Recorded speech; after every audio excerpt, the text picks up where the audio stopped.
In case you're a slow artistic learner.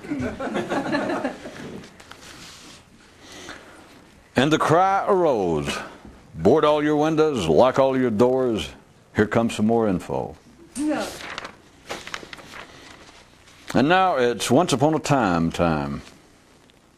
Once upon a time there was a man who decided that he'd talk about extraordinary matters to those who might believe they were interested in such.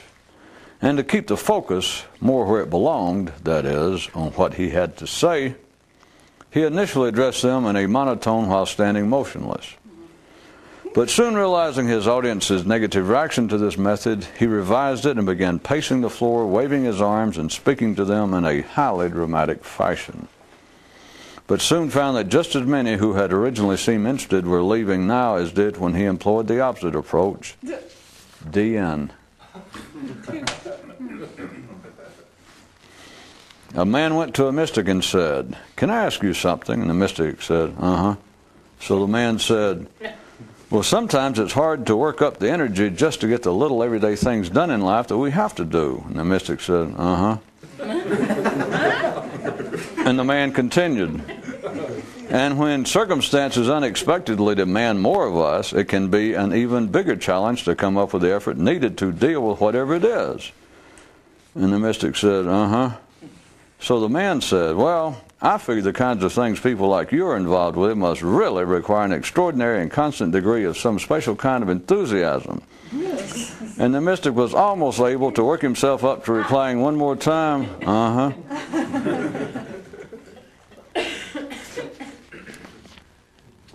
The young need no lectures on enthusiasm, and they are wasted on the old. So who does that leave who must have conceived of the word originally? The promotion of routine affairs must be limited to but 2 pitches at a time, such as the sign at a restaurant that announces, "Good food, open 24 hours." Or at a bank, "Friendly service, competitive rates." Or at almost any ordinary commercial enterprise, such as highest quality, lowest prices. For should they press on to a third description, it would turn out to be funny. Not at all conducive to normal business successes. Thus it is that aspects of man which appear naturally at one stage in his life, then just as naturally fade, must be but briefly thought about within this dichotomous context, or else your eyes might explode and you glimpse the unnatural. And of your rights, just about the time I think you've gone as far afield from reality and reason as is possible, while still almost making some kind of sense, you surprise me and outdo yourself all over again. And I just wanted to write and thank you for this, while I am momentarily in that special mental condition wherein it is possible for me to do so. P.S. Is this perchance part of what you're up to? Yours until it happens again, I hope, etc. Now for our transcendental thought for the day. 'Tis a sorry civilian who will accuse a mystic of being almost comprehensible. One man's personal take on life was, we're all a bunch of dickheads, while his private member had a variation thereof.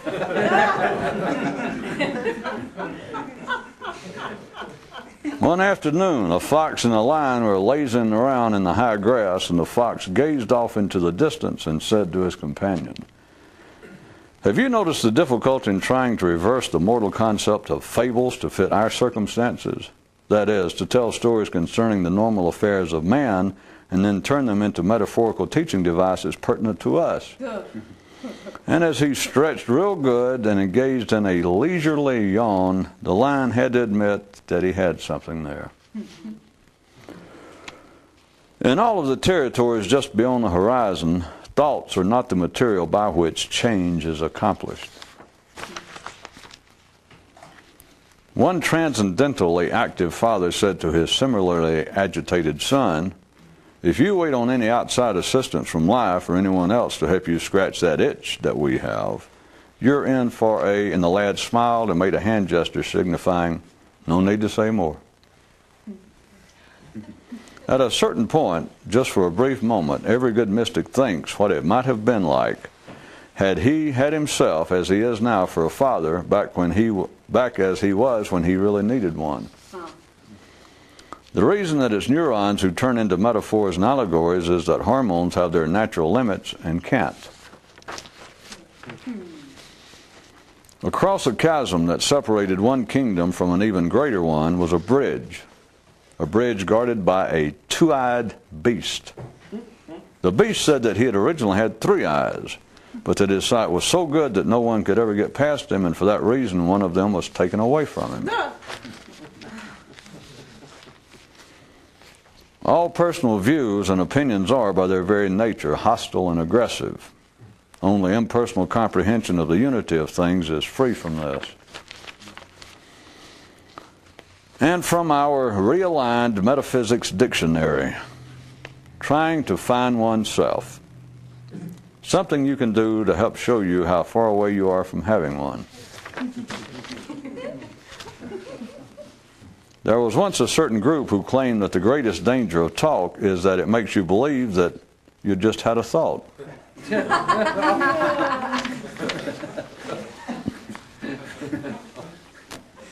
An expansion of an item read earlier. Once you've attributed 2 characteristics to a thing, any third one you might try to add will appear irrelevant. If the first 2 convey a sense of, we are important, we are informative, a third will have the feel of, it doesn't matter.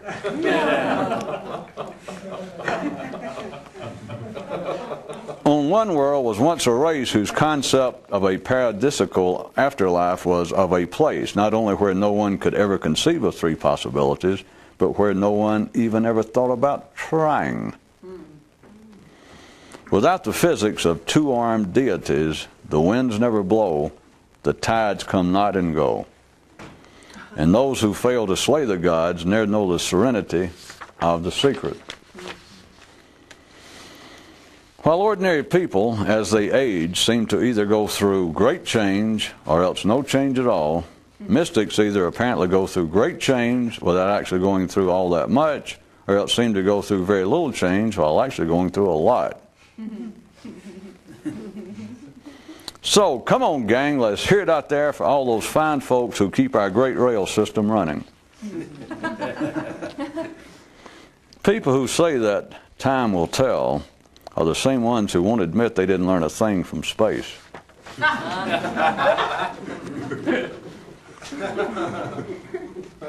The poetry in the air.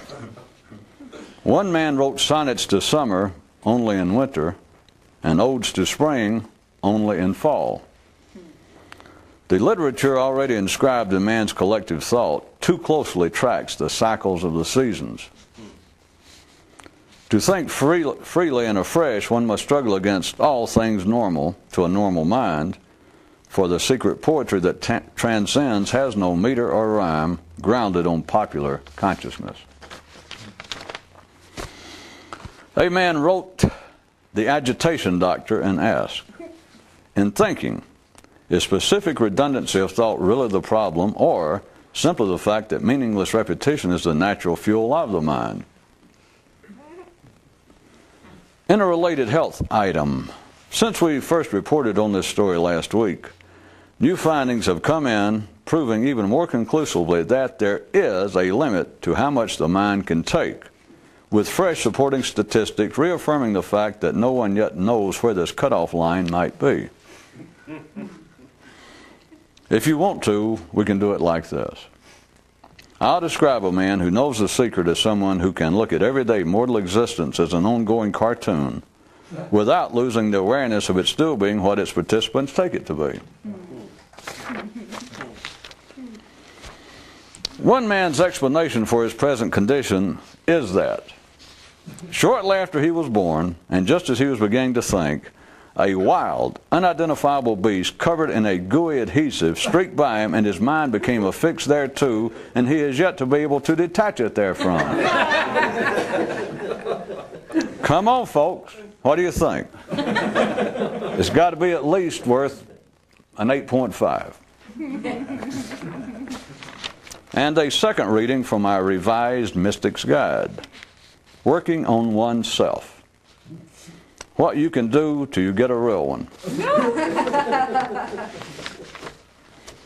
One man said, the proper diagnosis is half the cure. And the second man responded, then you're stupid. To which the first man replied, thanks, I feel 50% better.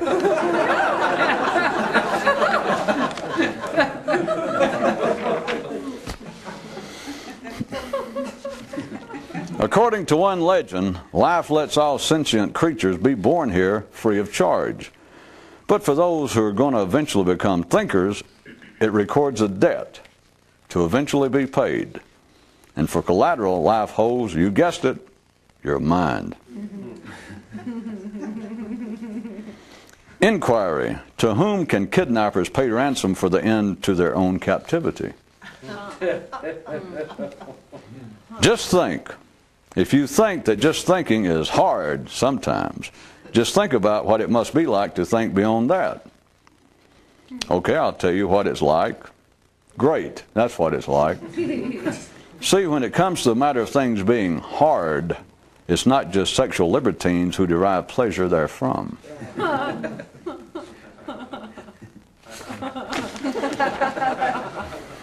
There is no mysticism without mystical methods. And the usual fate of it is that the method becomes the extent of the mysticism. This is how it begins and how it goes, but not necessarily how it must end. The word freedom contains none of the same letters which appear in the word conditional. And naught in the usual question and answer workings of the mind give any clue as to the serenity and certainty inherent in the secret. When, for instance, 4D creatures die, they go to a heaven of 5 dimensions, whereat both sides of all arguments are admitted. Thinking composed of even-numbered dimensions has no place to go. So concluded life in the conditions of one reality. There's no better hiding of a prize than to surround it by searching. And still more from our straightened out transcendental thesaurus. Improving one's mind. Something you can attempt to do with it until you discover what to really do with it.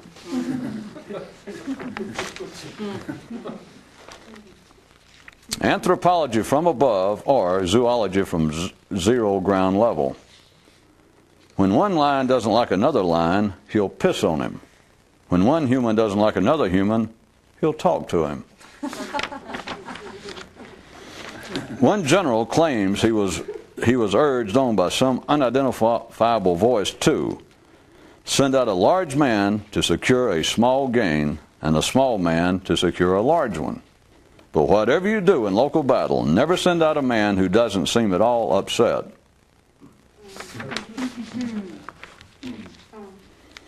A speaker addressed the crowd. To be free, our minds must be like an open book. And one man turned to another and asked, did he say babbling brook? And the other man replied, I don't think it matters.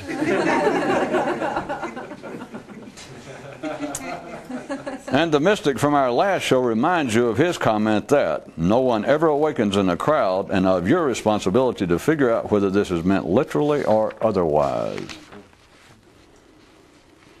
To discount those things that are not true and cannot be is to banish yourself to one half of a tiny island that is sinking anyway. To believe that the thinking you think now will ever get you anywhere is to have faith in a rowboat powered by a one-armed blind man.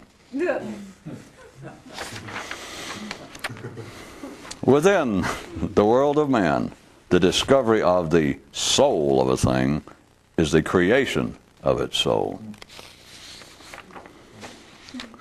A man wrote to the Break It To Me Gently doctor and asked, is everyone destined to discover that their most prized possession is a fake? If they're lucky, the doctor replied. One guy's approach to introducing yourself and what you have to say. If you don't want them to understand what you're talking about, give them a name they can't pronounce.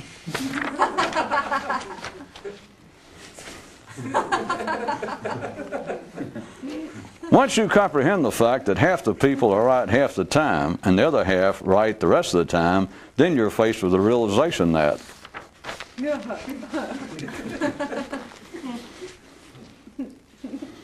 you can never turn the corner as long as the corner keeps moving in sync with your attempts to turn it. And it will continue to do so as long as you believe that it is doing so. Quiz pop. How can you spell thinking with just 6 letters and starting with the letter C? The problem with trying to discuss the mystical philosophy is that there isn't one. One man said, "Those who know the secret are still more or less like everyone else." And someone asked, "Do you mean there's still things they don't know?" And he replied, "I didn't say that." Blindness at the transcendental level is caused by agitation. And it finally struck one man. If I don't listen to myself, I won't have to talk to myself.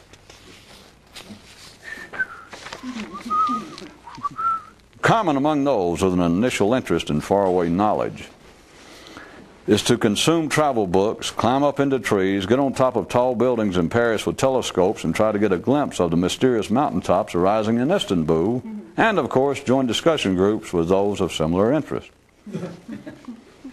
One disarming talent of the mind is its ability to keep the reality of something at bay by ceaseless thinking about it. Past a certain point, a mystic tells he is making progress by the fact that such distinctions are less and less clear. A man who knows what he is doesn't have to say what he is. From a more expansive view, thinking is one of the lesser uses to make of consciousness. And now from our Once Upon Another Time storybook, this little tale. Once upon another time, there was a man who decided that he'd talk about another state of mental awareness potential in man to those so interested, but knew in advance that people would expect to be given some specific method by which to achieve the state, while also knowing quite well that no matter what directions he might give, and no matter their good intentions and efforts, few would ever succeed. So, that being the case, he considered not offering any directions at all. And ultimately, there he sat, pondering which would present the least possible distraction, giving specific instructions which they expected and which he knew the limitations and high failure rate thereof, or tell them nothing in particular to do and watch their irritated squirming lead to similar numbers of dropouts. The end again. Long ago it was said that argumentation and disputation are proof of unclear thinking. But let me update and clarify it for you. Thoughts are proof of unclear thinking.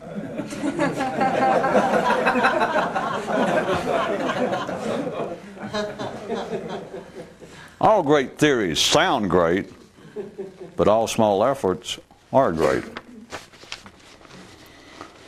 Most of a mystic's audience is never seen and cannot respond. It is the future. If you would like some reassurance in support of one of your suspicions, yes. Life is staying extremely tight-lipped about one particular subject. The picture of pouring oil on troubled waters as symbolism for a calming effect was swiped from Knowing the Secret. In a land where metaphor threatens to absorb reality and 2 and 3 flee in the face of higher dimensions, there is where the few are always found to have made temporary camp. The key word in references to all transcendental travel locations is temporary. Well, that and every other word uttered about it. The mental soccer league on one planet was dominated by two powerful teams. The Tell Me All About It Tigers and the You've Got It All Wrong, Let Me Straighten You Out Seahawks. At one time there was a third team who battled for supremacy, but at the full league's urging was eventually banned from competition. They were known as the Keep It To Yourself Clown Diggers. And sweet Jesus, what a potent threat they posed.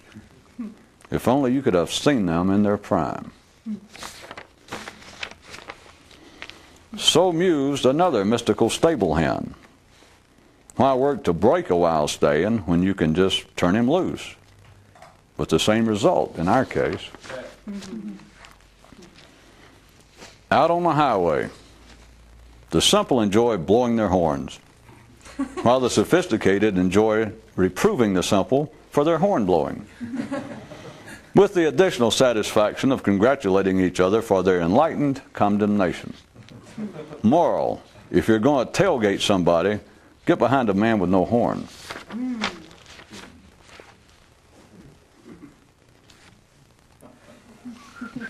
In one land, it was decided that no one could speak on a matter publicly in which they had an interest in the audience's response thereto.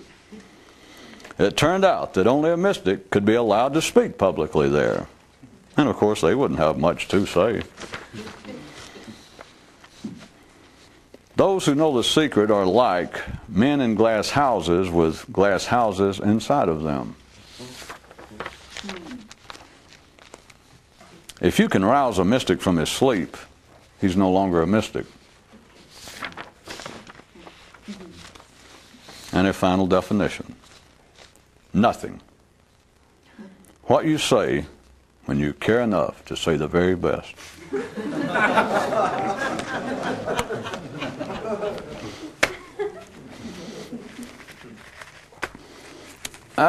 Since no one who knows the secret's ever going to come out and tell you, I thought it might be worthwhile for me to point out periodically hints that life openly gives. And they are as numerous as there are things to look at in life.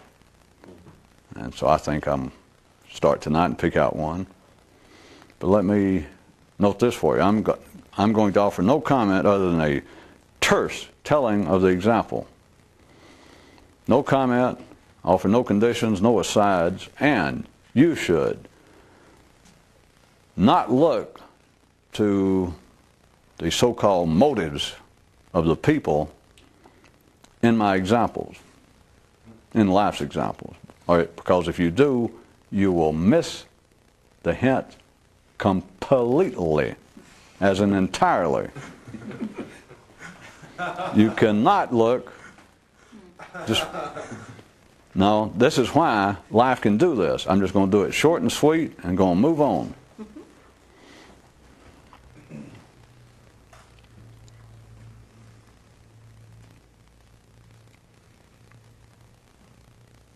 I was trying to think, since it's the first night, whether we should go into a sensual area or one having to do with executions. Or food. Well, all right. I know what people like. Here it is. An example right in your face. And I'm talking about the secret. Don't forget that now. I'm not saying that there's a hint of something else or there's some... This is life's open hint at the secret. Right in your face.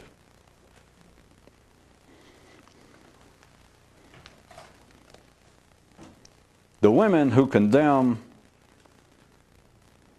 erotic photography will never be asked to pose. Those women, you understand, who condemn erotic photography will never be asked to pose.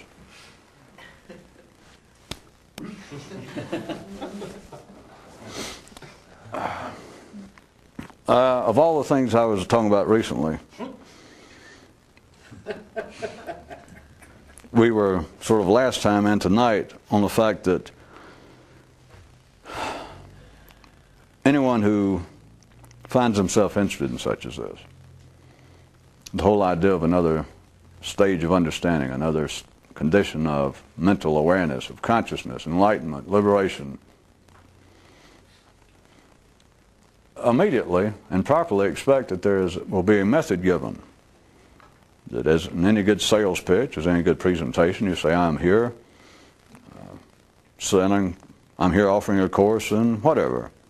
I'm here to sing the benefits of being rich, of owning a expensive European car, of owning your own home, wherever it is. And you go, okay, I like that. I'm interested in that. And you expect that there's going to be offered some instruction, some directions as how to achieve this end.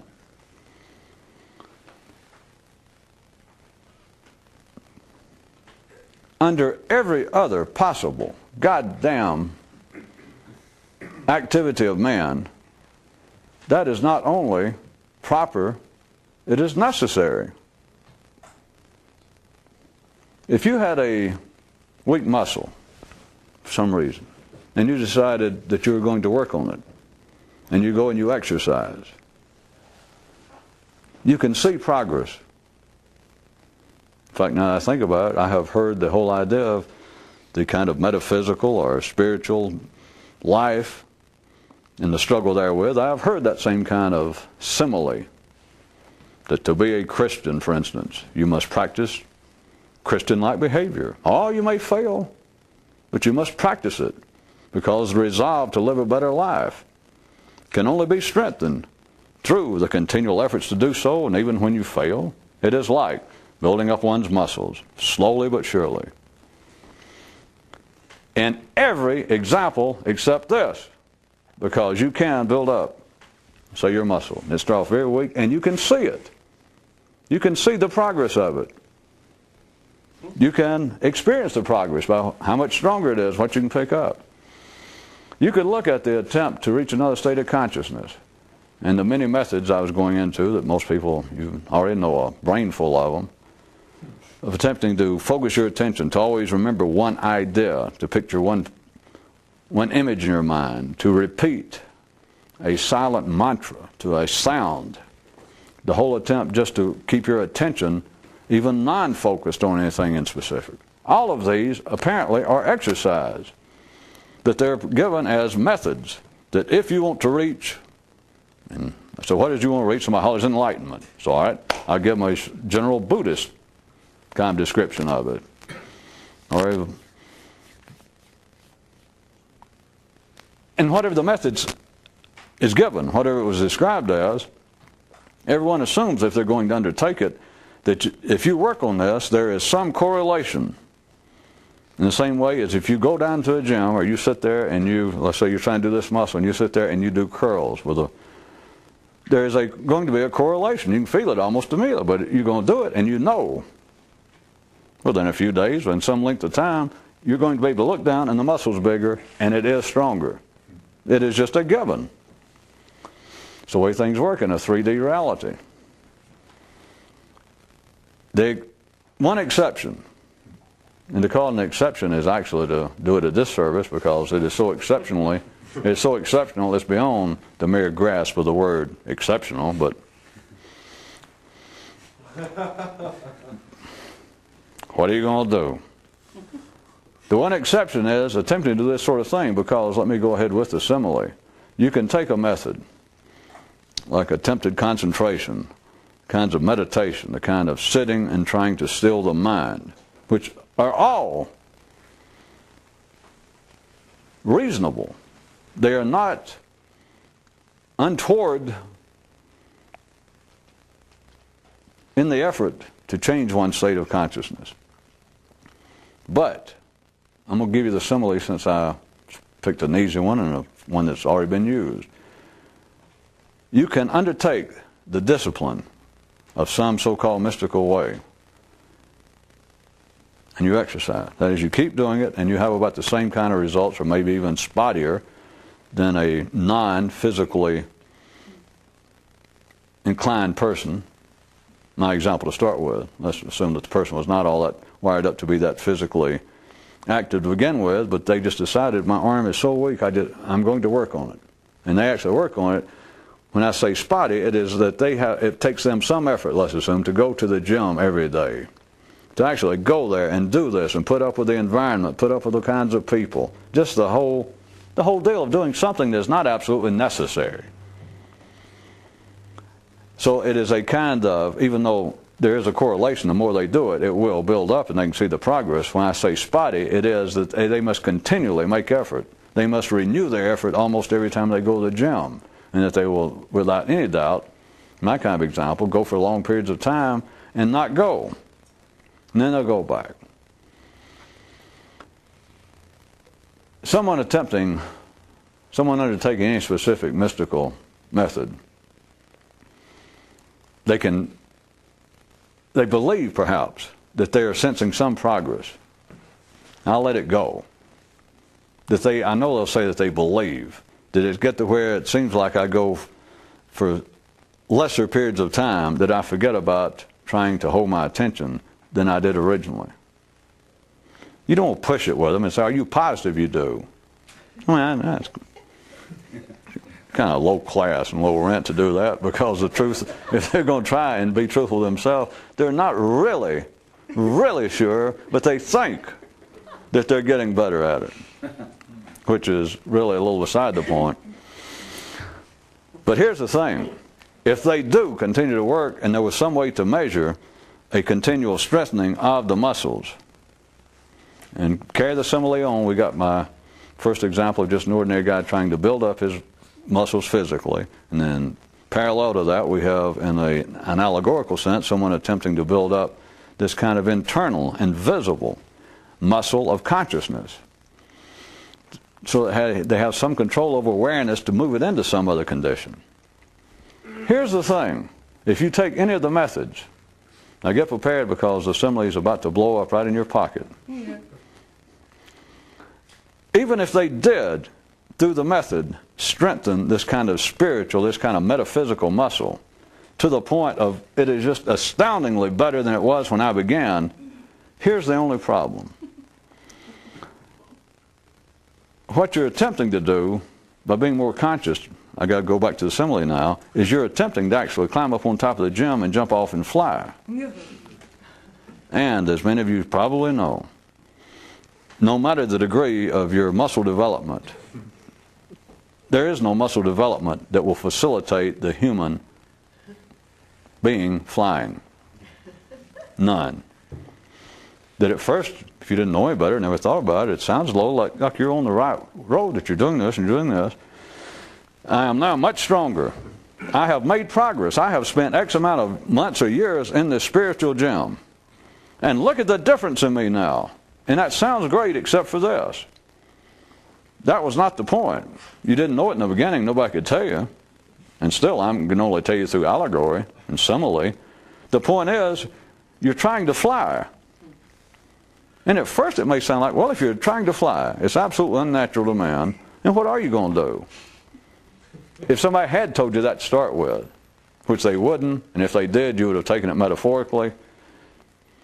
So it sounds like, well, I'm not sure what to do, but by God, this is somewhere, it's on the road.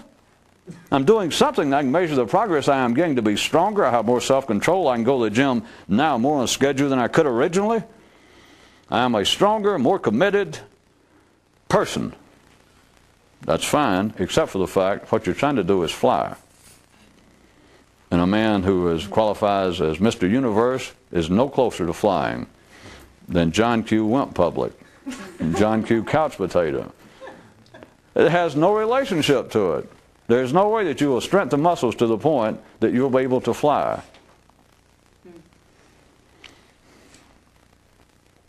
It's good to hit a cheerful note halfway through the...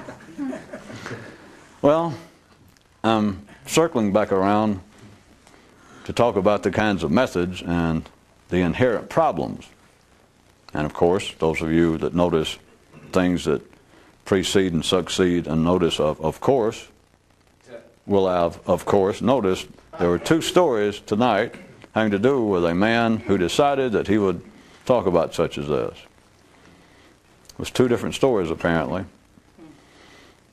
They were placed in the same, or on the same rooftop of the same gymnasium.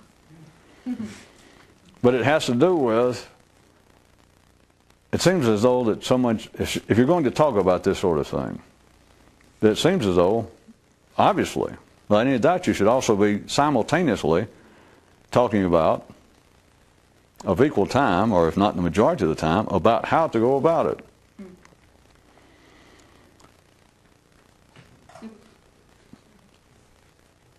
It is not possible from the very first step. It is not possible to have any form of mysticism without there being some form to it. It is not possible for there to be mysticism, transcendency, without a method to reach it. For the very first step, to get the game going, you got to roll the dice, you got to be square one that you got to be able to move to from the square where the game starts.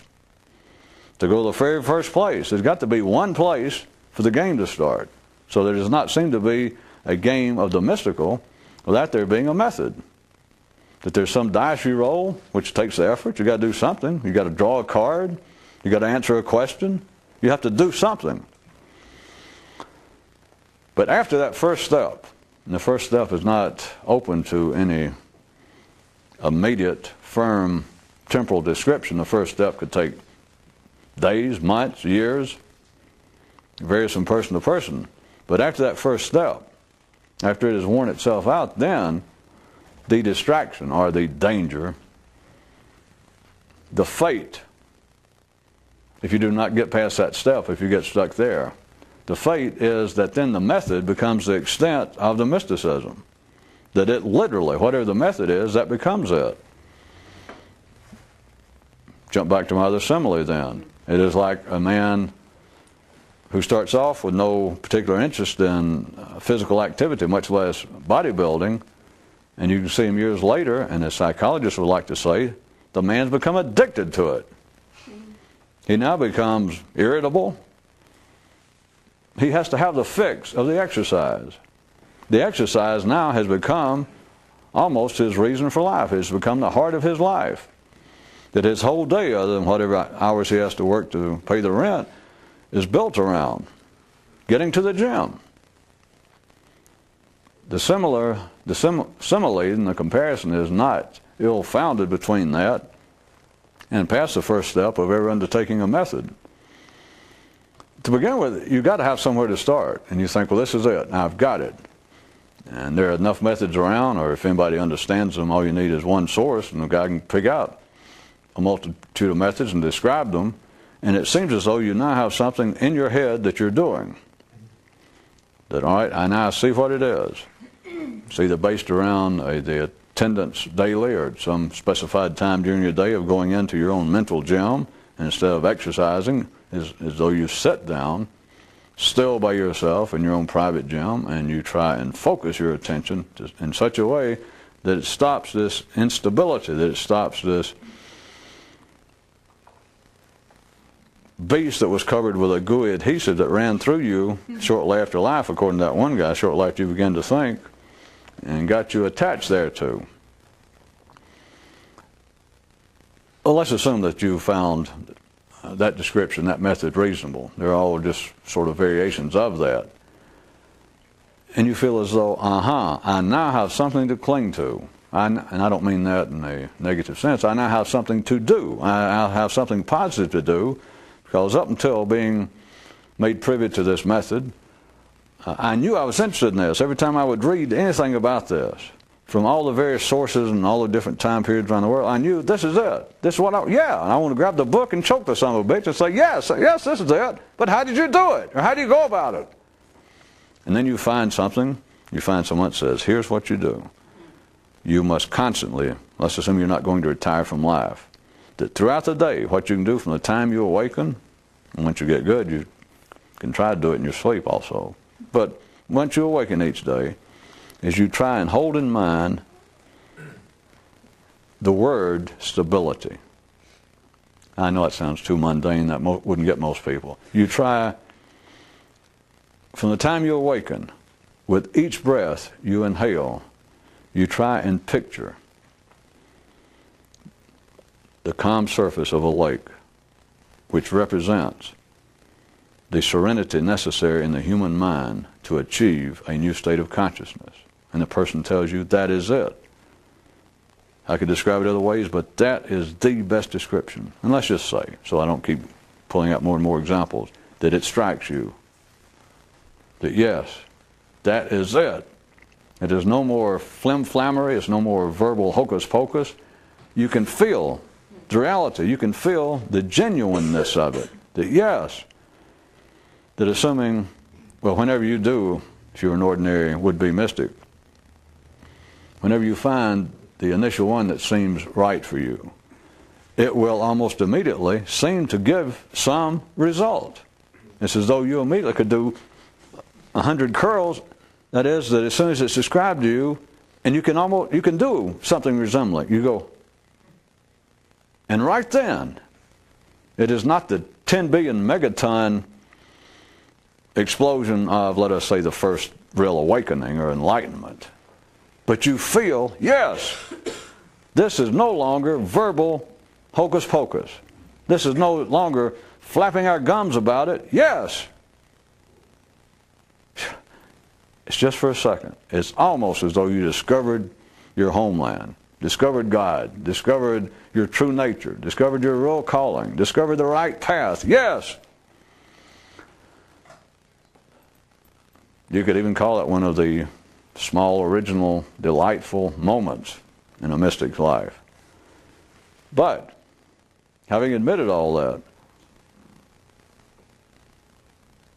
unless you can do something extraordinary, unless something extraordinary is stuck in your eye somewhere after that, the destiny of all such as that, the destiny of all mystical methods is that the method becomes the extent of the mysticism. There are people who are struggling with some state on a consistent basis, some method, succeed. But there are just as many, and for those of you with stout hearts, lots more, who do it and never achieve it. That's like an LOTS. M-O-R-E. Or for those of you of more genteel nervous structures, you may use my first description of just as many.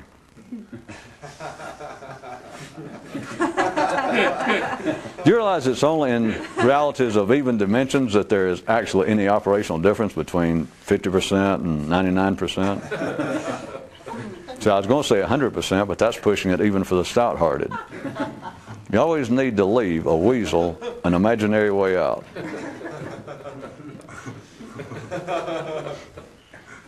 What do you call a weasel with an IQ of 50? Your Holiness.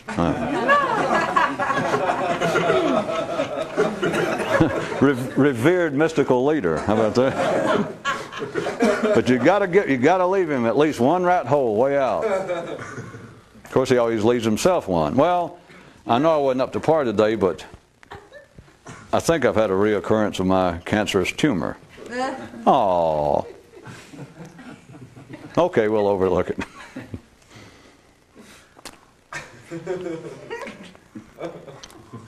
When one starts out, though, no one has any concern. If you tried to tell somebody, and again, life is just in such a way, is balanced and just, that those who teach a specific method are not capable, they do not comprehend what I'm referring to, and so they cannot give the warning at the beginning. Oh, I don't mean that somebody couldn't be influenced by something they'd heard or read in some weekend mystic throw in some warning, like, well, now you can't get choked on the medium itself. You cannot let a map of how to get to the mystical prize, you can't let a map become, well, shit, I'm quoting me. That's my old story of the ants and the napkins. I knew I'd heard it somewhere. You remember that?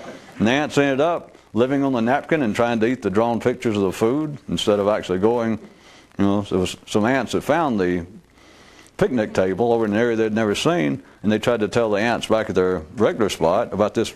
You won't believe what's over there. And they started describing all this fantastic food and things in there they couldn't even imagine. And the ants went, ah. They said, yeah. And nobody believed it. So the ants had found it. They ran back, unfolded, took a little, found a napkin, and they drew a map, a little rough map of what it was. And they took it back. And of course, this little napkin. And so they're trying to describe these huge cakes, and they're trying to tell them what chocolate is and all the gooiness. And the ants look down, and it's not the scale. And they go, well, we don't believe it. Plus, what kind of deal? We're going to travel 400 yards, or what would be to them a half a day's march for something like that. So the ants go, all right. And they go back, the ones that found it, and they unwrap a napkin. They get 2 or 3 napkins, unwrap them, come up with some Scotch tape, or they spit on it to make this big, huge napkin, and draw it to scale. To where a cake is this big, and all, and they drag it all back to the other ants. They're waiting there going, do, and they show them the thing. And this time, it has such an effect that it just throws them into a frenzy. Not a frenzy to go over there and get it. They jump on top of the napkin and begin trying to live there and try to eat the drawings. I knew I'd heard that somewhere. I refer you to that well-known, little-known tome, Magnus Machina. Or for those of you in Mississippi, Magnus Machina.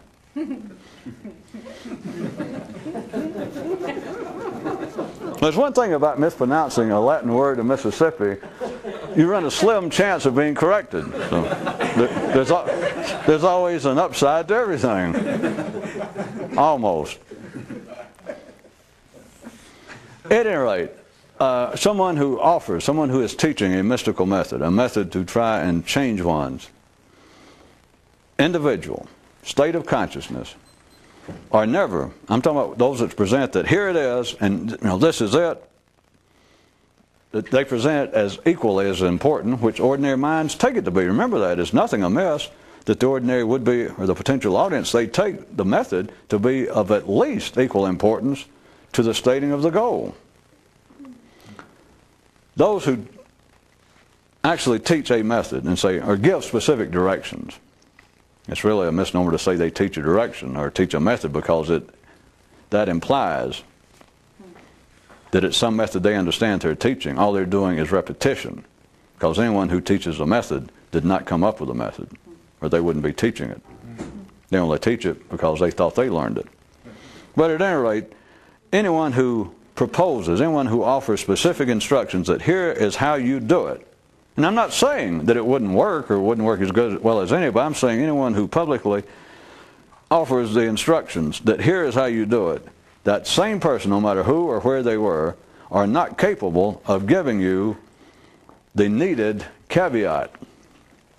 Even though they may verbally say, now come on, you can't stay here with the method forever, we actually got to arrive there. They do not understand. They may be repeating that from the same source that they got their original idea from.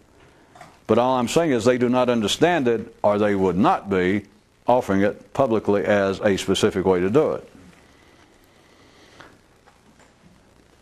The destiny, I'll try it again, only the destiny of all mystical methods, without some extensive, unexpected, plain, sharp stick, lovingly poked directly in one's eye. The destiny of all mystical methods is that the extent of the mysticism for the people involved, that the method becomes the extent of it. It never gets past that. So then any reasonable person, if anyone fitting that description or listening to this, would be, well, if that's all the case, then what the hell can you do? All right? You have to do something. You have to start somewhere. And personally, the way I've been letting it run here is you can let people sort of run on for a long period of time with apparently no leash or no directions. And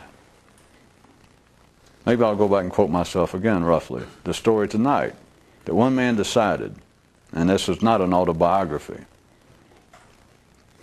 It was right there in the news, I simply read it, that said one man one time decided that he would talk about an extraordinary state of consciousness. But he knew that as soon as he did, to any potential listeners, the story was nice, it was not a bunch of modifiers, it didn't say any potentially sane, any potential audience for it would immediately expect to be given directions as to how to get there, how to achieve the state.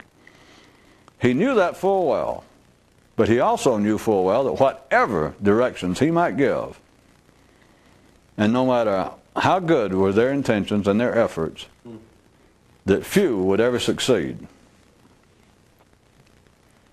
So he considered, I'll talk about it, the same intro, but I will offer no specific directions. Next paragraph.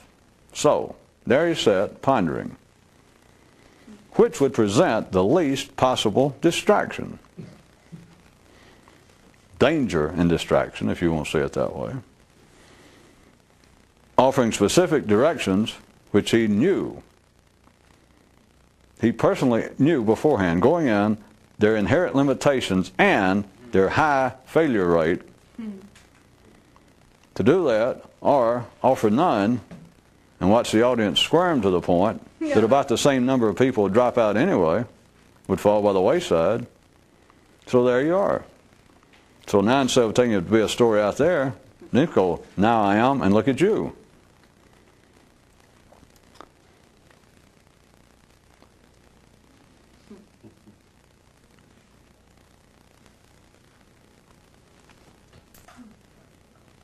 Do.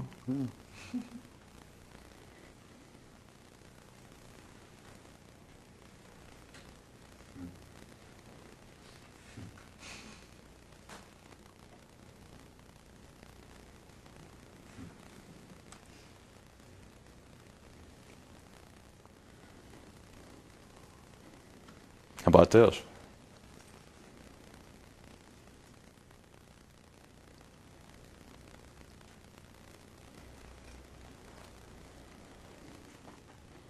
No matter what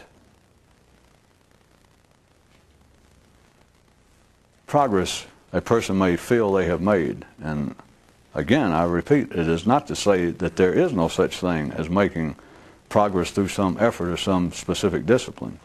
That is not untrue. It just has known severe limits. But even assuming, not denying the fact that one can make progress, it is not a sequential, discernible line from the effort to the state.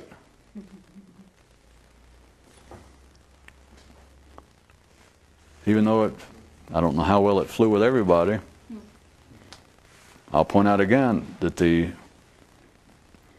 break in the juxtaposition of the similes I did between a man building up his muscles, being able to see progress, feel progress, experience progress, and then running a parallel track of someone attempting to build up their muscles in this kind of their conscious muscles, or their muscles of awareness, that you can go as far as humanly possible, whatever that might be.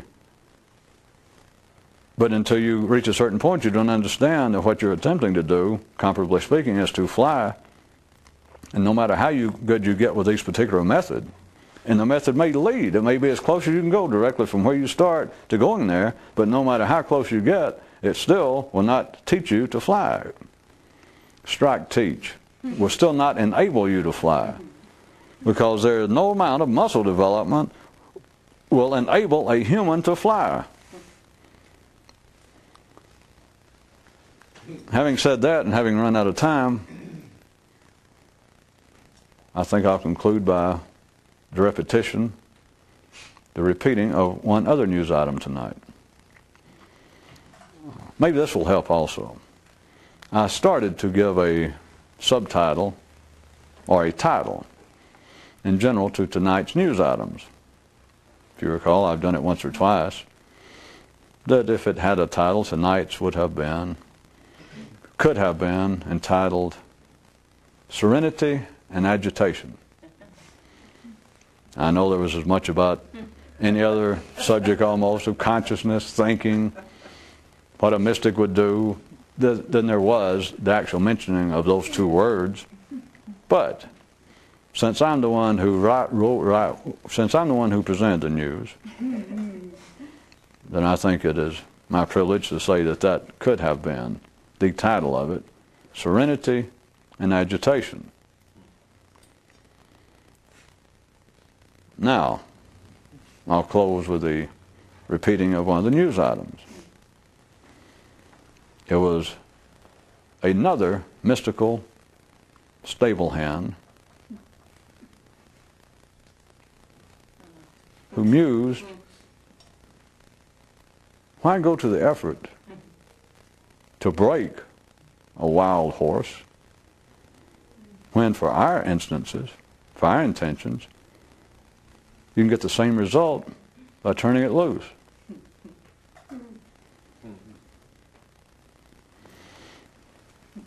Under the right conditions that require that one get out of the confines of the gymnasium, agitation can be turned into serenity. Mm-hmm.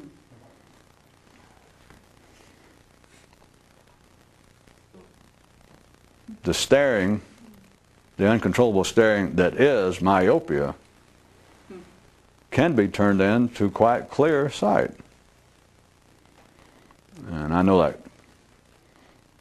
obviously, verbally sounds paradoxical, but it is closer to a telling of how to go about achieving this than it is to point out some specific method and say, well, one should sit, one should give up all food and sex, or one should only sleep so and so hours, and one should focus one's attention on a picture of a still surface to a lake. Better than that would be to turn the lake loose, to turn the unbridled activity that is the lake naturally, is to let the son of a bitch be. No one recalls for a while the many allegories and parabolic pictures I drew of sitting on your front porch and all the traffic go by. I never go so far as to point out to you that all the traffic is actually going through your porch. But when you feel like that you're an alert, intelligent observer of life, you feel as though, so you never question it. I say, well, there you sit on your porch watching the traffic go by. That sounds right. It's actually running over your feet. It's running across your porch. But some of you might recall after I did this tonight, the thing, you can stand on the porch if you're ordinary and you're going to rail at the traffic. You're going to agree with parts of it. It doesn't matter. The point is your attention ends up being involved with the flow of traffic. Mm-hmm. And if I had pushed that much further, I could have turned that into at least a temporary kind of system or a little trick, something to do, an exercise, for you to finally figure out, or me to point out that I'm talking about just the general activity of the mind. It never stops. It might as well be traffic running by your house. And you argue with parts of it. You can do anything you want to. But you understand, if you live on a major highway and you're one little person, you can write letters to the mayor, the governor, the Department of Transportation, the Pope. You can do anything you want to. You can put out signs in your front yard saying, screw traffic, I hate you traffic, you sorry old traffic you. You can even throw rocks at cars once or twice until they find out where it's coming. You can do anything you want to, but friends and neighbors, that traffic was there before you got there and will be there long after you leave. For those of you that think that your mind's going to die along with you, ha ha, ha ha. I don't mean life after death. No, that's too easy. Well, what if I had pushed that parable, that kind of allegory far enough to where that was quite clear, and then I said, all right, since you can't affect traffic, how about this?